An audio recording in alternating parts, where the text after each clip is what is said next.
Hi, എല്ലാവർക്കും സുഖമല്ലേ? കഴിഞ്ഞ ദിവസം നമ്മൾ ജേർണലിങ്ങിനെ കുറിച്ചൊക്കെ സംസാരിച്ചായിരുന്നു. ഇന്ന് പുതിയ ഒരു കാര്യവുമായിട്ടാണ് ഞാൻ വന്നിരിക്കുന്നത്. അപ്പം നമ്മുടെ ആരോഗ്യം നമുക്ക് വളരെ പ്രധാനപ്പെട്ട ഒരു കാര്യമാണ് അല്ലേ? നമ്മൾ മെഡിറ്റേഷനെ കുറിച്ച് പറഞ്ഞു, അതുപോലെ തന്നെ നമ്മൾ ജേർണലിങ്ങിനെ കുറിച്ച് പറഞ്ഞു. അതുപോലെ തന്നെ ഇമ്പോർട്ടൻ്റ് ആയിട്ടുള്ള ഒരു കാര്യമാണ് നമ്മുടെ തന്നെ ആരോഗ്യം നമ്മൾ എത്രമാത്രം സൂക്ഷിക്കണമെന്നുള്ളത്. അപ്പോൾ ഇന്നത്തെ എൻ്റെ പ്രതിപാദ്യ വിഷയം എന്ന് പറയുന്നത് ഡയറ്റ് ആൻഡ് ഹൈഡ്രേഷനാണ്. ഡയറ്റ് എന്ന് കൊണ്ട് ഉദ്ദേശിക്കുന്നത് നമ്മുടെ ഭക്ഷണം എപ്രകാരമുള്ളതായിരിക്കണം. നമ്മുടെ ഭക്ഷണം എന്ന് പറയുമ്പം നെവർ സ്കിപ്പ് യുവർ ബ്രേക്ക്ഫാസ്റ്റ്.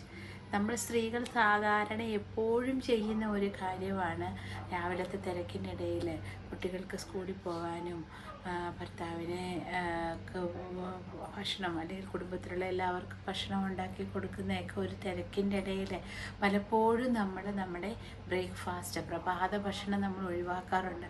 ഒരു കാരണവശാലും നമ്മളത് ഒഴിവാക്കരുത്. ഒഴിവാക്കിയാൽ അത് നമ്മുടെ ശരീരത്തിൻ്റെ പ്രവർത്തനങ്ങളെ അത് വലിയ രീതിയിൽ ബാധിക്കുന്നതാണ്. ഡയബറ്റീസൊക്കെ ഏർലി സിറ്റുവേഷനിൽ ഡയബറ്റീസൊക്കെ വരാനുള്ള പ്രധാനപ്പെട്ട കാര്യം ബ്രേക്ക്ഫാസ്റ്റ് സ്കിപ്പിങ് ആണെന്ന് ഡോക്ടേഴ്സ് പറയാറുണ്ട്.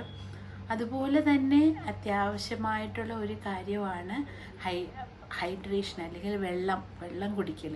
അപ്പോൾ ഒരു ദിവസം എത്രയാണ് വെള്ളം കുടിക്കുക എന്ന് ചോദിച്ചാൽ 2 ലിറ്റർ അല്ലെങ്കിൽ 8 ഗ്ലാസ്. ഒരു ഗ്ലാസ് എന്ന് പറയുന്നത് 250 ml ആണ്. അപ്പോൾ അങ്ങനെയാണെന്നുണ്ടെങ്കിൽ നമ്മൾ ഒരു 2 ലിറ്റർ വെള്ളം, അത് ചായയും കോഫിയും അങ്ങനെയുള്ള കാര്യങ്ങളൊന്നും കൂടാതെ തനതായ ശുദ്ധമായ പച്ചവെള്ളം നമ്മൾ 2 ലിറ്ററെങ്കിലും നമ്മൾ കുടിച്ചിരിക്കണമെന്നുള്ളതാണ്. നമ്മുടെ ശരീരത്തിൻ്റെ പ്രവർത്തനത്തിന് വെള്ളം വളരെ അത്യാവശ്യമാണ്. അപ്പം അതുപോലെ തന്നെ നമ്മൾ ആഹാരം കഴിക്കുക എന്ന് പറയുമ്പം ആഹാരം എന്ന് പറയുന്നത് നമ്മുടെ കുടുംബത്തിന് വേണ്ടി, നമ്മുടെ ആഹാരം കഴിക്കുന്നത് നമ്മുടെ കുടുംബത്തിന് വേണ്ടിയിട്ടാണ്. അതായത് നമ്മൾ ആരോഗ്യത്തോടു കൂടി ഇരുന്നാൽ മാത്രമേ നമ്മുടെ കുടുംബത്തിന് ആരോഗ്യത്തോടു കൂടി നമുക്ക് കുഞ്ഞുങ്ങളെ നമുക്ക് ആരോഗ്യത്തോടു കൂടി വളർത്താനും അതുപോലെ നമ്മുടെ വീട്ടിലെ മറ്റുള്ള ആൾക്കാരുടെ ആരോഗ്യത്തെ നമുക്ക് ശ്രദ്ധിക്കണമെന്നുണ്ടെങ്കിൽ ഫസ്റ്റ് ഓഫ് ഓൾ നമുക്ക് ആരോഗ്യം ഉണ്ടാകേണ്ടത് വളരെ അത്യാവശ്യപ്പെട്ട കാര്യമാണ്. പക്ഷെ സ്ത്രീകൾ പൊതുവെ അവരവരുടെ ആരോഗ്യത്തിൽ അല്ലെങ്കിൽ അവരവർ കഴിക്കുന്ന ഭക്ഷണത്തിൽ അത് എത്ര സമീകൃതമായ അല്ലെങ്കിൽ ബാലൻസ്ഡ് ആയിട്ടുള്ളൊരു ഫുഡാണ് നമ്മൾ കഴിക്കുന്നതെന്ന് ശ്രദ്ധിക്കേണ്ടത് വളരെ അത്യാവശ്യമാണ്. അത് ബാലൻസ്ഡ് എന്നുകൊണ്ട് ഉദ്ദേശിക്കുന്നത് നമ്മൾ കഴിക്കുന്ന ഫുഡിൽ എത്രമാത്രം ന്യൂട്രിയൻസ് അടങ്ങിയിട്ടുണ്ട്, അല്ലെങ്കിൽ വേണ്ട രീതിയിലുള്ള ന്യൂട്രിയൻസ് നമ്മുടെ ഭക്ഷണത്തിൽ ഉൾപ്പെട്ടിട്ടുണ്ടോ. അപ്പോൾ ഇന്നിപ്പം വെയിറ്റ് ലോസൊക്കെ അതിനൊക്കെ വേണ്ടിയിട്ടൊക്കെ ആൾക്കാർ പലപ്പോഴും കാർബോ അവോയ്ഡ് ചെയ്തിട്ടൊക്കെ ഉള്ള ഫുഡുകളൊക്കെ നമ്മൾ കഴിക്കാറുണ്ട് അല്ലേ? അപ്പോൾ അത് നിങ്ങളുടെ ശരീരത്തിന് ആവശ്യമായ രീതിയിലുള്ള ഒരു ന്യൂട്രിയൻസ് നിങ്ങളുടെ ശരീരത്തിൽ ചെല്ലുന്നുണ്ടോ എന്നുള്ളത് തീർച്ചയായിട്ടും നിങ്ങൾ ചെക്ക് ചെയ്യേണ്ട ഒരു കാര്യമാണ്. അപ്പോൾ ആരോഗ്യകരമായ ഒരു പ്രഭാത ഭക്ഷണവും അതുപോലെ തന്നെ ഉച്ചഭക്ഷണവും 4 നേരമാണ് നമ്മൾ മലയാളികൾ സാധാരണ ഭക്ഷണം അല്ലേ? അപ്പോൾ അതിൽ 3 നേരത്തെ ഭക്ഷണമെങ്കിലും